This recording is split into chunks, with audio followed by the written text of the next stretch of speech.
La plupart des gens aujourd'hui ne parviennent pas à se garder dans la sainteté sexuelle jusqu'au mariage, et cela inclut les chrétiens qui, théoriquement, savent que le sexe n'est permis par Dieu qu'après le mariage.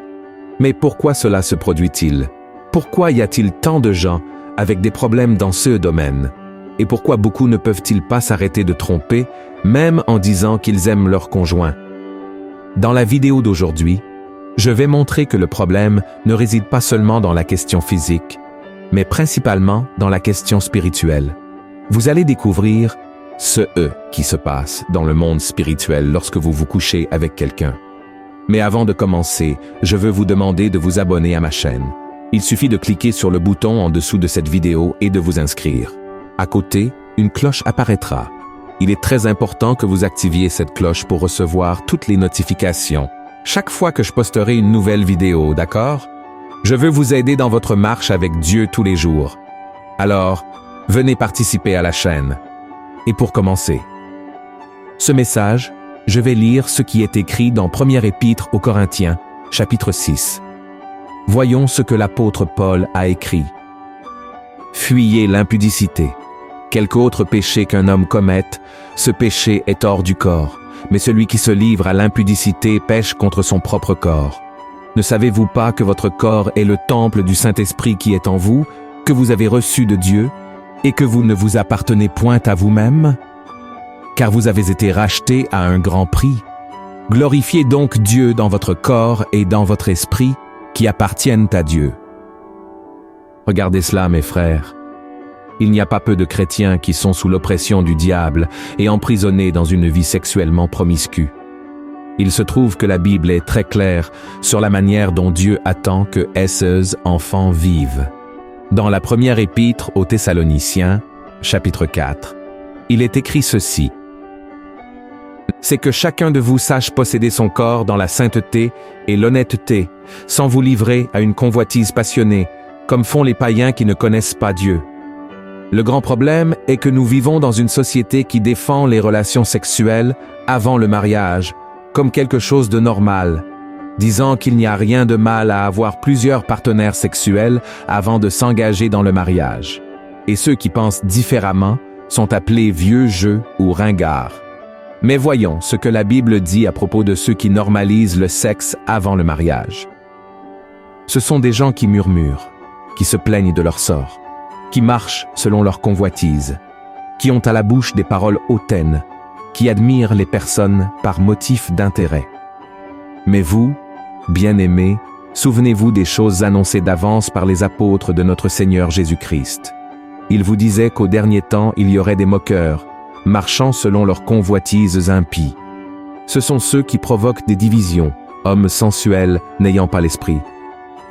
Regardez, mes frères, vous pouvez penser qu'il n'y a aucun problème à vous impliquer sexuellement avec quelqu'un sans engagement, mais sachez que le chrétien qui ne domine pas ses impulsions sexuelles finit par être utilisé par Satan et, tôt ou tard, peut voir sa vie détruite et s'éloigner complètement du Seigneur. Par conséquent, nous devons comprendre quelque chose de très important. Dieu a créé le mariage pour que l'homme et la femme se sentent pleinement satisfaits dans leurs besoins sexuels, et chercher à satisfaire ses désirs en dehors du mariage est un péché contre notre propre corps. Voyez ce que l'apôtre Paul a écrit dans sa lettre aux Corinthiens. Pour ce qui concerne les choses dont vous m'avez écrit, je pense qu'il est bon pour l'homme de ne point toucher de femme. Toutefois, pour éviter l'impudicité, que chacun ait sa femme et que chaque femme ait son mari. Que le mari rende à sa femme ce qu'il lui doit, et que la femme agisse de même envers son mari. Il se trouve, mes frères, que beaucoup ne veulent pas attendre le mariage pour profiter de la bénédiction qu'est le sexe. Ils préfèrent se lier de manière superficielle à Dieu et à l'autre, simplement à la recherche du plaisir charnel. C'est là que réside le danger, car lorsqu'une personne s'implique sexuellement avec quelqu'un, elle ne s'engage pas seulement physiquement, mais aussi spirituellement. C'est exact. Lorsque deux personnes ont une relation intime, il y a une union spirituelle entre elles. Et ce n'est pas moi qui le dis, mais la parole de Dieu elle-même. Voyez ce qui est écrit dans 1 Corinthiens, chapitre 6. Loin de là, ne savez-vous pas que celui qui s'attache à la prostituée est un seul corps avec elle? Car Est-il dit, les deux deviendront une seule chair? Frères, nous sommes des êtres spirituels vivant dans des corps physiques ici sur terre. Nous avons un esprit en nous, donné par Dieu pour qu'il puisse se relier à nous. Cependant, lorsque nous nous impliquons dans des relations sexuelles en dehors du mariage, nous ouvrons une porte à l'ennemi. Avez-vous déjà remarqué que les relations basées sur la fornication, c'est-à-dire le sexe avant le mariage, sont souvent en crise? Je connais plusieurs couples dans cette situation qui luttent pour se séparer. Ils souhaitent même suivre des chemins différents, mais il y a toujours un lien entre eux qui les en empêche.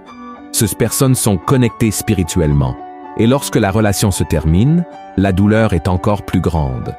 Surmonter cette perte est extrêmement difficile, car elles se sont livrées entièrement l'une à l'autre, corps et âme.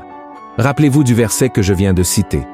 Il est écrit que celui qui s'unit à une personne devient un seul corps avec elle, c'est-à-dire qu'ils sont spirituellement mariés. Maintenant, imaginez quelqu'un qui a plusieurs partenaires sexuels. Cette personne peut être considérée comme célibataire dans le monde physique, mais elle est spirituellement mariée à plusieurs. Pour cette raison, elle doit se repentir. Il est nécessaire de demander à Dieu de briser tous les liens, tous les péchés générés, pour qu'ils soient défaits dans le monde spirituel par la puissance du sang de Jésus. Amen.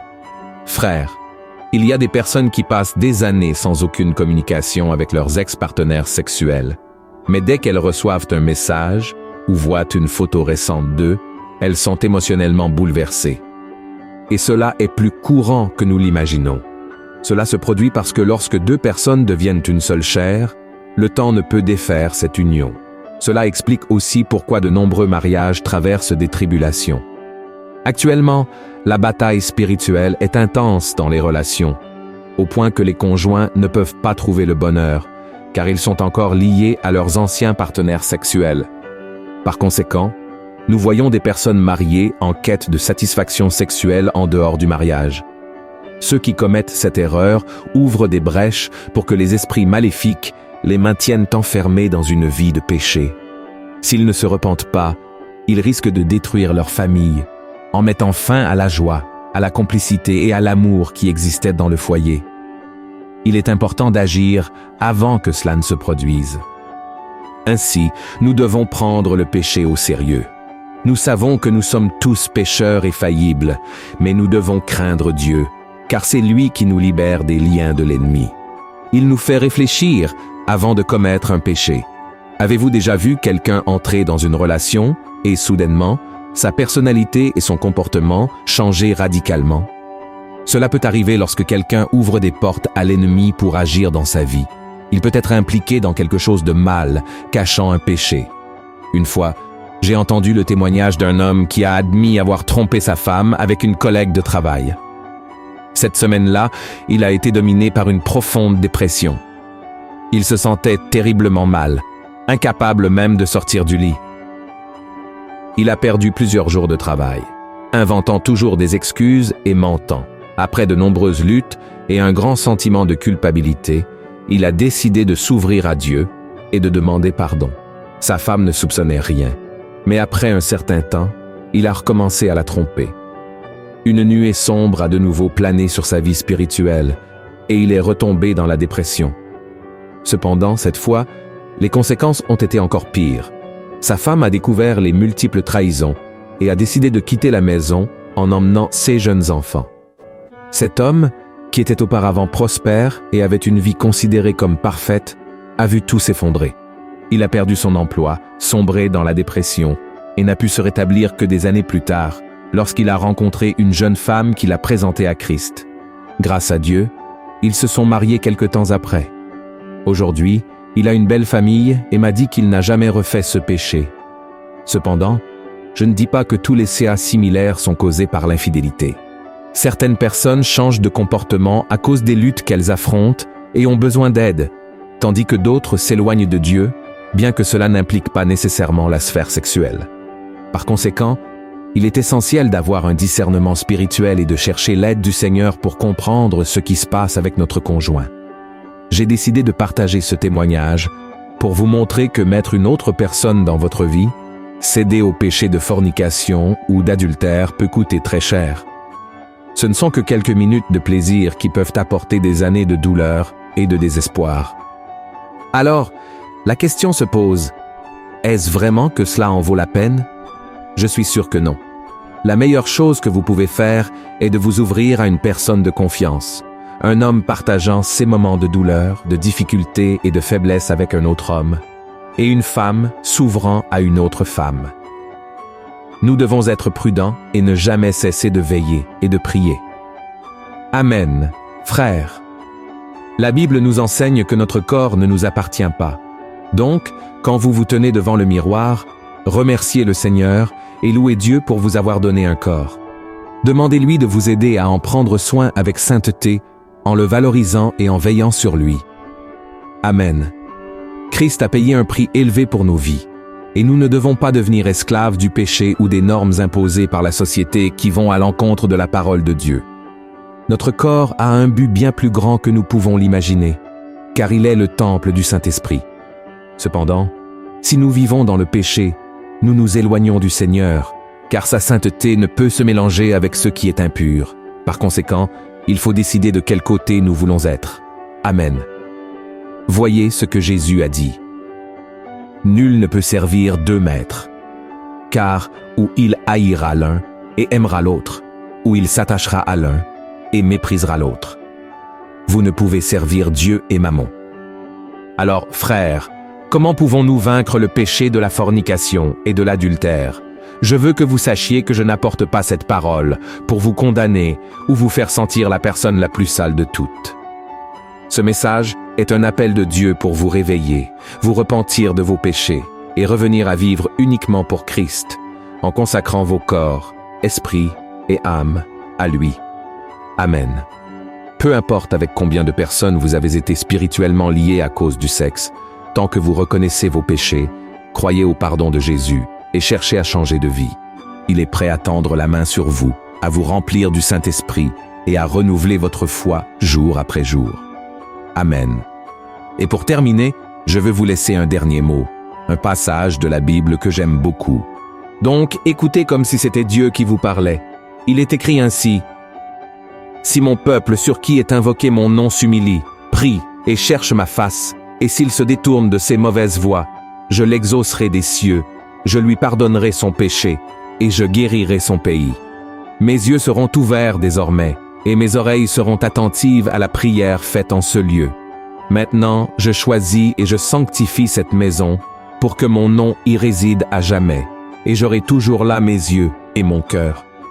Amen. Si vous avez aimé ce message, je vous demande de le partager sur WhatsApp. Répandons la parole de Dieu et inscrivez-vous sur ma chaîne. Je vous attends dans la prochaine vidéo. Que Dieu vous bénisse.